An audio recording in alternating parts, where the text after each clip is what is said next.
Hello everybody, it's the Eric Crease, and here's a very ugly lawnmower. This is a 2010 Brute push mower. This was a line of power equipment. I believe Walmart sold these as well as Menards. I know for sure Walmart did because I remembered one of my friends from back in elementary school, his dad bought one of these brand new at Walmart back in the day, and this would have been around 2012-ish, and he purchased his at Walmart at the time, and it was brand new, so they were selling them at Walmart, I believe. But I've also heard people say that these were sold at Menards as well. There could have been other places that sold these, I'm not too sure. Briggs Stratton claimed to own the Brute name, but this mower the deck on it itself is made by Murray. Here's a look at it, and it's pretty much just kind of easy to tell from this. It's made in USA, but I know some of the later Murrays, they use that same build tag, and I've seen some of the older Brutes, and they use the same build tag as the Murrays that were made throughout the early 2000s. All of the Brute push mowers I've seen, and the one pressure washer I've seen, they all have Briggs Stratton Quantums, since Briggs Stratton claims to own the Brute name. So it better have their product on it. So Briggs Stratton Quantum, this is a 6.75 horsepower, but it's I'm pretty sure it runs out at about 6 horsepower for this one, maybe even 5.5 horse. I'm not too sure. The carburetor I put in this is for a 6 horse Quantum. So yeah, replaced the carburetor. It had auto choke on it. Let me see if I can find it in here. It's somewhere. Here it is. For some reason the bottom of it was just all smashed in and stuff, and I don't really like these auto choke carbs. I'm gonna tear this apart. And oh yeah, the gasket on it was falling apart. And literally I can go on Amazon, I buy carb kits, and they're like 20 bucks, and they come with a new carburetor, new gaskets, and a side plate with the primer button built in. And you can get all of that. Oh, and air filters. So you can get all of that for $20. And then for $10 you can get a kit where it's just a carburetor without the prime button and air filters and stuff, which I've gotten that before on a few machines, but I prefer to just get the one with the carburetor and stuff attached. Not carburetor, the plate with the prime bulb on it, because the auto choke ones, they're just like this. They don't have a prime button. And then here's one with the prime button, and it's pretty much the same thing, but you have a prime button on there now. This is a slightly older kit compared to the one I have on there right now, but this was off of one of those kits. But that's how that kind of works. This particular mower is actually in pretty good condition. I've seen a lot of these where they're rusted out. I have the bag for it. I mowed over here and kind of along the alley. We had a drought last week where it was just in 90 degrees all day, and then we had a few 60-degree days, but there was no rain, and then we finally got the rain recently, so the drought's over. The grass is starting to grow. So the grass I haven't mowed in like 2 weeks, maybe 3 at this point, and it's kind of tall in some places. And then this, I think, has even been a month since this area has been mowed, and this is always the kind of thick portion, but here you had to drill a trench because the garage wiring had to be redone. This is going to be grass soon. I'm putting in a flower bed. I made a video on tilling this, and then all the way out to the street, all this stuff over here needs mowed. What's that, Crosley?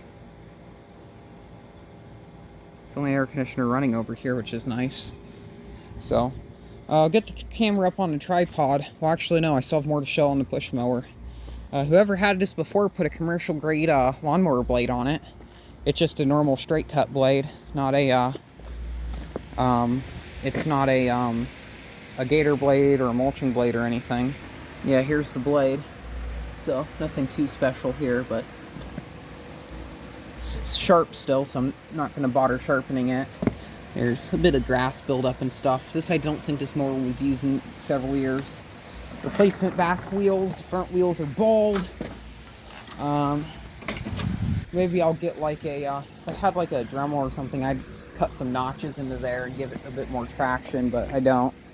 I guess what you can do is Like, normally with the front wheel drive mowers, what I've done to kind of get them to go is I push up on the handle, I pretty much kind of like push up on the handle while I'm mowing, and that's how I get it to propel itself forward a bit better. And then you got a veritable trigger here for the self-propel, and this is very similar to the setup that MTD used on some of their Troy Belt mowers, and it's also similar to the one that's on my Cub Cadet commercial, which is just also an MTD product. So it's a very basic system. It's just kind of a friction drive type thing with the belt slipping on it. Well, it's not an actual friction drive since there's not a metal wheel and a rubber disc, but I mean a rubber wheel and a metal disc, but we just have a belt here. Cover's long gone. I've seen a Murray counterpart of this, and the cover was also gone. I wish I could have got that mower, but it was a bit too far gone. That one had a Tecumseh, but beside the point, yeah. And at first when I saw this, I thought this is the four-wheel drive model because it has the bigger, like the back here's a bit more thicker, but I realized there was no wires going into there and stuff. They did make a version of this that was rear-wheel drive though, and I believe there's a four-wheel drive version as well. A weird place, but the tensioner is just kind of right here halfway through the cable. Really nice cable for the drive, which is nice, but the engine brake cable is just a normal cheap, like stiff cable. Briggs Quantum, so the thing runs really good. This is probably one of the best engines Briggs and Stratton ever made besides the Classic. Actually, I'd even say this is better than the Classic. A lot of my push mowers run these. Here's the Toro that has one. These are great engines. They're easy to work on. Parts for them are extremely plentiful and cheap. And they last a long time, and it can hold up to a lot of abuse. This is way better than the ones they started making after it, like that. Those crappy ones. Not a fan of those engines. So something else about this mower I kind of thought was a bit comical I'll show is the placement of the washout port. Why is it there? It's underneath the engine. I feel like my hose would not stick directly into there. I might try it after the stream and see if I can get, not the stream, after the video, and see if I can get the hose in there. But I'm not too sure if it will work or not. I do like the flat side discharge chute that all these Murrays have. That was one of my favorite features on these. It's real nice. That's a nice thick striping bar. I recently actually got some material. I don't even know where it went. Oh dear. It's around here somewhere. I recently got some rubber material so I can make those if they're broken or something. So that's pretty nice. I am curious to see how this stripes. It's a very heavy mower. It's a lot heavier than it looks. It looks like a really cheap, like low-end mower, but it's not. But I'll see how it looks when we're done mowing after I get everything like washed up on it. I think this would be a good camera angle. We'll pull the mower up over here and fire it up. Since as of right now, because it doesn't have a mulching blade or whatever on it, I'm not going to expect it to do very good. I have it set a bit high to kind of comprehend with that, plus the grass is very thick in some spots. It is warm. I'm just going to give it a couple primes just in case this carburetor is probably still breaking in.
scuffed up in a few spots, but that is to be expected with a standard blade on it. It stripes really nice. That also, once again, has to do with how heavy it is. And yeah, this is a flat yard, and front-wheel drive works really good on a flat yard, but it works a lot better in grass than I thought it would, which is kind of surprising. I guess we'll mow through here and then get out to the front yard. Probably pull the camera up a bit closer. I think that will work.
You're going to be here for a while.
I don't know if I'm worn out because of how hot it is or if this mower is just hard to use. I will say that self-propel works really well. For being front-wheel drive, this thing has a lot of traction, and like the tires on this thing are bald. I'm far more than impressed with this thing. I kind of want to keep this for myself. I might be on the lookout for one of these, I think. All we got to do left is here in the alley. This is really bumpy because we had a tree there, and then when the tree was taken out, we didn't level the soil. So we'll check that out. I'm gonna go walk this part of the yard to make sure like the hose and stuff are out of the way, I guess. This part here is just absolutely horrible. It's dead in a lot of spots, and there's weeds. There's just a whole lot of stuff going on, so we'll see how that goes.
Dang, almost 30 minutes.